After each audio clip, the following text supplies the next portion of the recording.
يا صباح السعادة والرضا وراحة البال وكل حاجة حلوة. تعالى اقولك تستعدي ازاي للمدارس. فتحي شبابيك البيت وشغلي بخور الاول واملي البيت طاقة حلوة، وتعالى اقولك تبدأي منين. عايزاكي تفطري كويس الاول قبل اي حاجة، واشربي قهوتك اللي بتحبيها في اكتر مكان بتحبيه في البيت كله. وبعد كده عشان تنضفي البيت تنظيفة المدارس قبل دخول المدارس عشان تبقي متفرغة لولادك طول فترة الدراسة ومركزة معاهم حلو قوي. ابدأي بقى بتنظيفة المطبخ، تنظيفة كبيرة، تنظيفة العيد. وعشان اسهل عليكي وانتي بتعملي تنظيفة المطبخ جبتلك اقوى جهاز بخار هيقضيلك على كل دهون المطبخ في دقايق، في ثواني. الجهاز كله اللي انت شايفاه ده حوائط وسيراميك وأرضية وبوتاجازات وأجهزة، وأي دهون قدامك أو أي حاجة محتاجة تنظيف الجهاز ده هينظفها لك. ده بديل كرشر، أنا جايبالكوا بديل كرشر أصلا بس أقل من نص تمنه. أنتوا متخيلين؟ يعني ده أقل من نص تمن جهاز كرشر، وهو في نفس قوته تقريبا، ده ما كانش كمان أقوى منه. الجهاز ده ماركة أكين 1500 واط وعليه سنة ضمان، ومعاه قطع غيار كتير جدا زي اللي في ايدي دي اللي تقدري تعملي بيها الشبابيك، الالوميتال، الازاز، المرايات، الحاجات دي.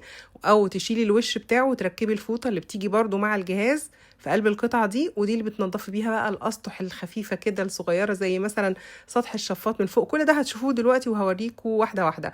بيجي الفرشتين دي، فرشه كبيره وصغيره، والسن الصغير ده بينضف كل الزوايا الصغيره اللي بيصعب عليكي تنظيفها. تانك الميه بتاعها كبير، بيشيل كميه ما شاء الله، جاي معاها الكوبايه المعياريه بتاعته بتشيل 800 ملي، فتطمني انه هيطول معاكي ويعمر وقت طويل وانت شغاله بيه. غطا التانك بتاعها مصنوع من النحاس عشان يحافظ على الجهاز معاكي لسنين طويله جدا. والجهاز فيه قوتين للبخار، يعني عايزه تخليه قوي او اضعف شويه لو انت حاسه ان البخار كتير عليكي وما عندكيش دهون كتير يعني في المطبخ ومحتاجه تعملي كده ماشيه سريعه. والملكه بتاعه الجهاز مريحه جدا، يعني بصي اهو مجرد كانك ماسكه مسدس كده وبتضغطي بيه، فبتضغطي باربع صوابع مش بصباع واحد ولا حاجه، فبيكون مريح جدا طول الاستعمال. انت متخيله قوه البخار دي ممكن تعمل ايه؟ وتقدري تطلبي الجهاز ده من كيان ستور، وعنده توصيل جميع المحافظات، اي حته في مصر هيجيب لك الجهاز لحد باب بيتك. وتعالى اقول لك بقى تبداي بتنظيفه المدارس ازاي. ابداي بكل الاجهزه الكهربائيه اللي جوه المطبخ عندك. بصي انتوا عارفين طبعا ده مش مطبخي وده مش فرني، وانا من يوم ما جيت هنا انا ما استخدمتوش عشان زي ما انتوا عارفين البسبوسه طلعت مش اللي هي، فالحروق دي موجوده من الاول. وواضح ان كل اللي كان بينظفها قبل مني ما كانتش بتنضف معاه، واضح انها دهون عنيده جدا، ممكن تكون تراكمات سنين، والحاجات الخفيفة اللي كانت حواليها مثلا بتتشال وده ما بيرضاش يتشال فما بيقدروش عليه وبيسيبوه. جهاز البخار ده بقى قضى عليها، بس احتاج تحط كمان معاه نقطة صابون. ده صابون مواعين عادي خالص من اللي بنعمل بيه المواعين، بس اي منظف هتحطيه حطيه كده لما تكون عندك الدهون عنيدة بره مش جوه الجهاز. الجهاز بنحط فيه مية وبس، ما بنحطش معاه اي منظف ولا اي مواد كيماوية خالص. بصي بقى، بصي دهون السنين اللي كانت محروقة جوه وما كانتش راضية تطلع مع اي حد كان بينظف الفرن قبل مني. البخار بيقضي عليه تماما. والجهاز ده ما شاء الله زي ما انتم شايفين كده قوة البخار، يعني بصوا تحسوا ان من قوة البخار هيدوب بقية اللي في الفرن من غير ما نلمسه. لدرجة هوريكم لقطة دلوقتي استغربتها جدا وانا بنظف الفرن. بصي الدهون اللي عند المروحة بقى اللي في الجهاز اللي في القطعة اللي من بره دي، بمجرد ما دوبتها بجهاز البخار ونظفت اهو خلاص انا تمام. معرفش بقى ان في دهون مستخبية ورا القطعة دي.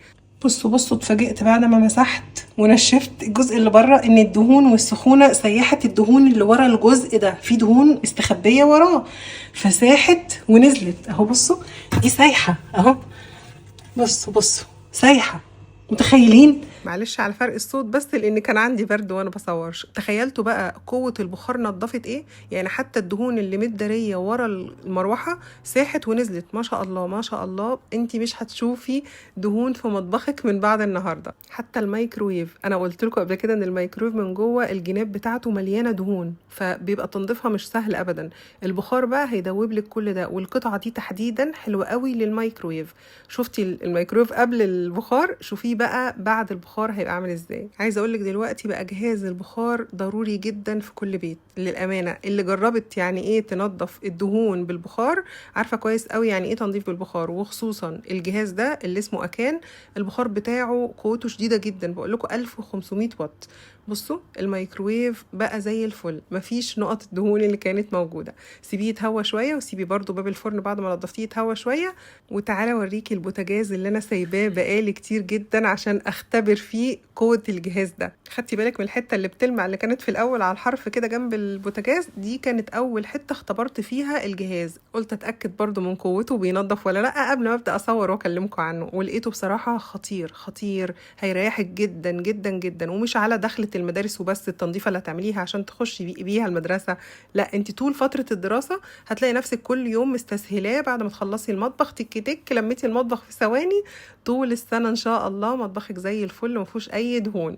طبعا اكيد اكيد انا عارفه ان كل ام دلوقتي قبل دخول المدارس بتبدا بتنظيفه المطبخ، بعدها بقى بتطلع على الشقه. ربنا يعينكم يا رب، ويكون عام دراسي سهل وجميل ولذيذ وظريف عليكم كلكم، امهات واولاد.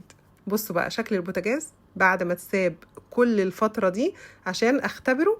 بصوا البخار ما شاء الله رجعه بيبرق بيبرق. بصوا بقى الشفاط ده، يعني كان من يوم ما جيت وانا هتجنن واعمل معاكم الشفاط ده. بص الدهون اللي فوق خفيفه، لكن اللي في الفلاتر دي رهيبه رهيبه. وبعدين واضح انها دهون عنيده وليها سنين، واللي كان بيحاول ينظف مثلا قبل مني ما كانش بيعرف يوصل لمستوى كويس، يعني كان يمكن هو ده افضل مستوى بيعرف يوصل له. فبصوا بقى قوه البخار هتعمل ايه في الفلاتر اللي بتعذب الناس في تنظيفها، وبرضه ما بتعرفش توصل لدرجة راضية عنها. انا هسيبكم تستمتعوا كده بالمنظر، بس انا واثقة انكم هتدعولي بعد ما تجربوا جهاز اكين ده لتنظيف البخار، وهينفعكم في كل حاجة زي ما بقول لكم. بصوا خطير. بصوا انا بس عملت حته صغيره عشان تبقوا شايفين الفرق بينها وبين اللي حواليها. هكمل برضو الفلاتر كلها واركبها، وهفكركم ان الجهاز عليه ضمان سنه و1500 واط، وتقدري تطلبيه من كيان ستور ويقدروا يوصلوهولك لحد البيت لاي حته في مصر. وعاملين عروض حلوه قوي قوي بمناسبه دخول المدارس، واوفر جامد قوي على كل الاجهزه اللي عندهم. ويا ريت تلحقوا الاوفر ده، لان ده بمناسبه دخول المدارس، لان بعد كده ممكن تلاقوا الاسعار دي كلها رفعت. ماذا اقول بعد الذي قيل؟ يعني قولوا لي انتوا شايفين اهو بعينيكم بقى. شفتوا قوه البخار بتعمل ايه؟ رهيبه يا جماعه. لازم يكون كل بيت فيه جهاز بخار، وخصوصا تكون بالقوه دي. جهاز اكين بجد هو قوي جدا، يعني قوه البخار حتى اللي انتوا شايفينها طالعه دي اكيد ما بتبقاش طالعه من اي جهاز بخار. بصي بقى كمان الشفاط من فوق. بصي يعني خلاص انت مش هتقفي على سلالم بعد كده، يعني بوجود الجهاز ده معاكي انت مش هتحتاجي تقفي على السلم عشان تنظفي المطبخ. تجيبي بقى فوق الشفاط، تجيبي ده انا هوريك كمان دلوقتي تقدري تعملي كمان السيراميك كله داير ما يدور بتاع المطبخ، وكل المطبخ هيكون بيبرق. بصي وفي وقت قياسي جدا. انا هنا بركب بس الفلاتر، بصوا الشكل فرق كتير جدا. دي بقى الممسحة الطويلة، بصوا الدراع بتاعها قد ايه، وبصوا قوة البخار اللي بتطلع منها قد ايه، رهيبة. انتوا شفتوا قوة بخار بالشكل ده قبل كده من اي جهاز بخار؟ بصي تقدري، انا بشاور لك بس ان تقدري بقى ايه تاخدي السيراميك كله من فوق داير ما يدور، بس ده طبعا مطبخ خشب ومش بتاعنا ما لناش دعوة بيه. هننضف بس السيراميك بتاعة الحوائط، وتعملي الارضية كمان. هنا كنت بقول لك ان مش هتحتاجي تقفي على سلم تاني، خلاص هتعملي مطبخك من فوق لتحت من غير ما تحتاجي سلم ولا تعرضي نفسك للخطر. بس نضفي بقى وامسحي وعقمي الارضيه. بصوا انا بحس ان البخار ده مش تنظيفه بس، لا هو تعقيم للي عندهم هس بقى كده زي حالاتي. يا نهار ابيض، كمان نسيت اقول لكم انك تلفي الكاونتر بتاع المطبخ كله الرخام، عقمي الرخام، مش تنظفي بس، عقمي رخام المطبخ. مش ممكن بعد كده يبقى فيه ولا بكتيريا ولا فيروسات ولا ميكروبات ولا اي حاجه من الحاجات الوحشه دي اللي ممكن تعمل اي عدوى لا قدر الله. يا رب يكون الجهاز عجبكم واستفدتوا منه. واسيبكم في حفظ الله، واشوفكم في فيديو جديد، واقول لكم السلام عليكم ورحمه الله وبركاته. مع الف سلامه، بحبكم جدا في الله.